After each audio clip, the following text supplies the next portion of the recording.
દાવોલ દૂધ મંડળી ખાતે પશુપાલકોનો હોબાળો વોટ બેંક બનાવવા ચોક્કસ લોકોના પેતરા ખુલ્લા એક જ કુટુંબના 13 સભ્યો મંડળીમાં સભાસદ હોવાના ગંભીર આક્ષેપ પશુ ન ધરાવતા લોકો બની બેઠા મતદાર હોવાની ચર્ચા ચૂંટણીમાં ફાયદા માટે ચેરમેનના પરિવારના 13 મત ઊભા કરાયા હોવાનો આરોપ પારદર્શક વહીવટની માંગ સાથે પશુપાલકોનો હલ્લાબોલ ખોટા મતદારો દૂર કરવાની પ્રબળ માંગ સભાસદ ઘનશ્યામભાઈ રામભાઈ ગોહિલે પુરાવા સાથે માંગ ઉઠાવી અરજદાર દ્વારા ચૂંટણી અધિકારી સમક્ષ લેખિત રજૂઆત દાવોલ દૂધ મંડળીની ચૂંટણીમાં ગરમાવો। મારું નામ છે રોનકસિંહ ગોયલ, દાવોલ ગામનો વતની છું અને સામાજિક આગેવાન છું। આજે દાવોલ ગામમાં તમામ સભ્યો બધા ભેગા થયા છે, શું છે તમારે? અમારા ગામની અંદર દાવોલ દૂધ મંડળીનું ઇલેક્શન આવ્યું છે। આજે યાદી પ્રસિદ્ધ કરી છે અને 1 તારીખ ઇલેક્શન છે। છેલ્લા 25 વર્ષથી એકને એક જ ચેરમેન છે આર્યુ ગોહિલ નામના વ્યક્તિ। હવે અમને વાંધા અરજી આપવા માટે અમે સવારે જ્યારે યાદી લેવા આવ્યા ત્યારે કીધું હતું કે બપોરે 2 વાગે અમે વાંધા અરજી આપવા આવીશું। આ યાદીની અંદર 13 વોટ એમના ઘરના છે અને 5 દિવસ 7 દિવસ 8 દિવસ 9 દિવસ 12 દિવસની અંદર દૂધ ભરી અને વોટને તૈયાર કરી દીધા છે। પણ બીજા એક સ્થાનિક ઓડિટર હતા એબી ગોહિલ નામના વ્યક્તિ, એમના ઘરના 5 વોટ છે। એટલે આ એક વોટની રાજનીતિ એ લોકો કેટલા 25 વર્ષથી કરી રહ્યા હતા અને દર વખતે ઇલેક્શન એ જીતી જાય બેઠું કોઈ સભ્ય ઊભું ના રહે, કારણ કે એમના 200-300 વોટ બનાવેલા હતા ફિક્સ જ પહેલેથી। એટલે અમારે આ વાંધા અરજી છે કે તમે આ જે વોટ બનાવેલા છે અમને વાંધો નથી, પણ તમે 365 દિવસ દૂધ નથી ભરતા, ખાલી જ્યારે ઇલેક્શન આવવાનું હોય એ જ વર્ષે 5-7 દિવસની અંદર તમે 700 લીટર દૂધ ભર દો તો બાકીના દિવસનું દૂધ ક્યાં જાય?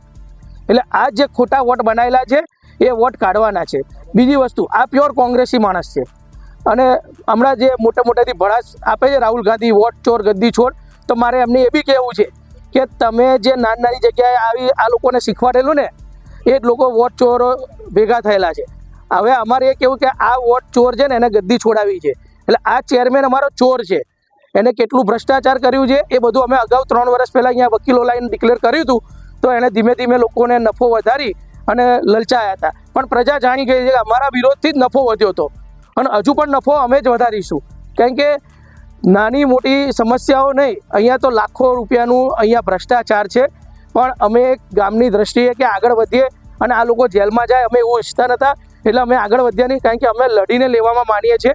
આ ઇલેક્શન લડીને અમે જીતીશું, પણ આ જે 35-40 વોટ એમના ઘરના બનાવેલા છે ને એ અમારે કઢાવવા છે। અને આજે અમે અહીંયા આવેદન આપવા અરજી આપવા આવ્યા છે, વાંધા અરજી।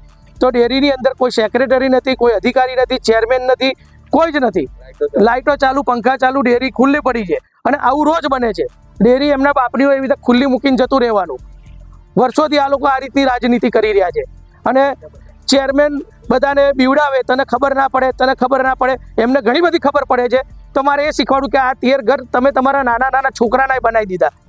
મેં 700 લીટર દૂધ ભર્યું હતું, મને વોટ ના આપ્યો, મારો શેર ના આપ્યો, કેમ? એમને બીક લાગતી હતી કે રોનકસિંહ ચડ લડશે, તો રોનકસિંહને ડેરીમાં લડવામાં કોઈ ઇન્ટરેસ્ટ નથી, પણ રોનકસિંહ ગોયલ દ્વારા વિકાસ પેનલ ઊભી રહે છે અને મારે પ્રજાને એ કહેવું છે કે આ ચોરને હવે ચેરમેન ચોરને બહાર કાઢો। તમારે ગામનું ભલું કરવું હોય તો ચેરમેન ચોરને બહાર કાઢો। વીમાની રકમો નહીં મળતી, કડીઓ જે મળે એ બીજામાં બદલી અને પોતે વીમો પાસ કરી દે છે।